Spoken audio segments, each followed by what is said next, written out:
Now, workers affiliated to the National Union of Food, Beverage, Wine, Spirits and Allied Workers Union have embarked on a wage hike protest. They're demanding a 4.8% wage hike and a 13th check every December. Well, the union says it's also fighting to ensure that staff at the Grainfield Chickens Company receives backdated pay hikes. ENC's Hloni Mtimkhulu joins us now for more on this. And Hloni, a very warm good morning to you, colleague. Take us through some of the grievances here by the workers.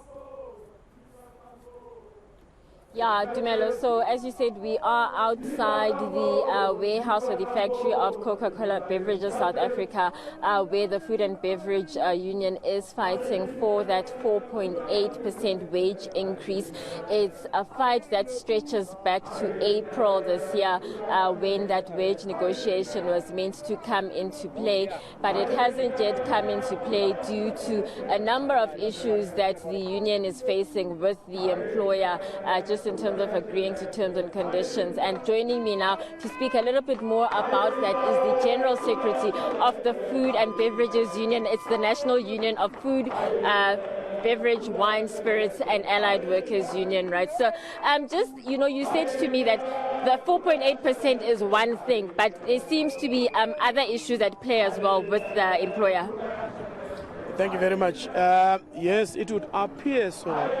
But precisely the other things that are at play emanate from the negotiations for the previous year, which there is a process that is actually unfolding in attending to those issues in terms of the dispute that's at the CCMA currently, which is totally not linked to today's strike. Today's strike is actually emanating from the 4.8% that we are asking from the employer, and the employer is actually not conceding to same, despite being the same increase that he gave to the other union that is in the workplace. We have signed the wage agreement on issues that we had actually negotiated on and agreed on, but only purely because the employer now wants to club the disputes of last year's wage negotiations with this year, purely because he has signed same with these other unions. For previous, we were not mandated to deliberate on those issues in this year's wage negotiations. So it would have been improper for us to actually agree on something that we never negotiated for. We have agreed. Just for clarity, so for you, it's just a 4.8% wage increase that you're fighting over, not the additional issues that have come into play. Ma'am, the employer put a 4.8% on the table. We accepted the 4.8% on the table. The only problem is when we signed the agreement, we signed for 4.8%. And the employer said, because you don't want to put what I want you to put on this wage agreement, something we never negotiated for, I'm not going to sign this agreement. And as such, I'm not going to give you the increase. Our members haven't had any increase since April, purely because we have refused to accept the conditions that are put by the employer, only put by the employer after negotiations. Purely because the other union has got those terms, it doesn't mean that we are compelled to have same. We never discussed about same. If we had negotiated on those, I would agree. But we didn't. He's actually imposing conditions on us. You get my point? Honestly, it's very unfair.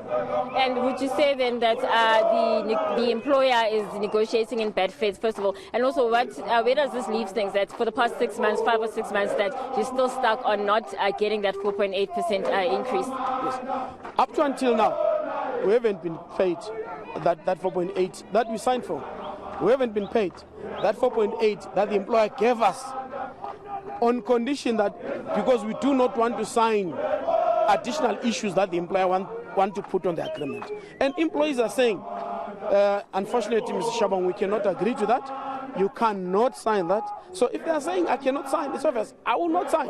And if I were to sign, on what basis will I be signing that? Because I never negotiated it. It was never on the table. We never discussed about it. Do you get my point?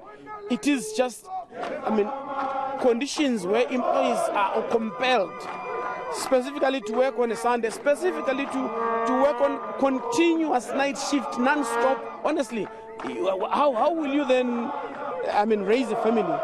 You work at night, your wife works during the day. you are compelled to be at work the whole night, during the day work, your kids are at school. When do you have time with your family? Those are the strenuous conditions. The individuals are saying, these are the conditions that the employer wants us to work. We cannot work those conditions. The employer compels us to work, a 6-day work week, including Sundays as normal working days, which is contrary to the provisions of the basic conditions of employment. And unless if signed and agreed to by parties, we are a party to that process that should sign. But then we cannot sign. If we are to sign some, then we are compelling these individual souls to such, one would call them slavery terms. Okay, thank you so much, Mr. Shabangu. That was Tumelo, the General Secretary of the Food and Beverages Union, and they are saying that they've agreed to a 4.8% wage increase, and this was in April, but the employer tacked on other conditions, and these are already in dispute for them at the CCMA in terms of the working conditions that they have, that they can't work a certain number of hours, a certain number of days per week, and just those sorts of basic conditions of employment for them. So they're okay with the 4.8%, but because another union has agreed to other terms which they don't agree with, they are now, in this impasse. They had tried to negotiate and engage the employer on this for the past few months from April, but that hasn't borne fruit, and so they have now picketed outside the offices. They asked it to be here for the day, I'm told, and there won't be an employer coming out, but they just will be here just to voice their concerns about the fact that for the past few months, all the negotiation terms for that wage negotiation from April have not been met. Dumelo. Yeah, and Tony, sounds like even though the employer may not come out to address them, it's an answer they will still expect and need to hear from the employer. So looking forward to hearing what they will have to say in response to this picket strike. Tony, we leave it there for now, but thanks, colleague, for bringing us this update. ENCA's Hloni Mtimkhulu.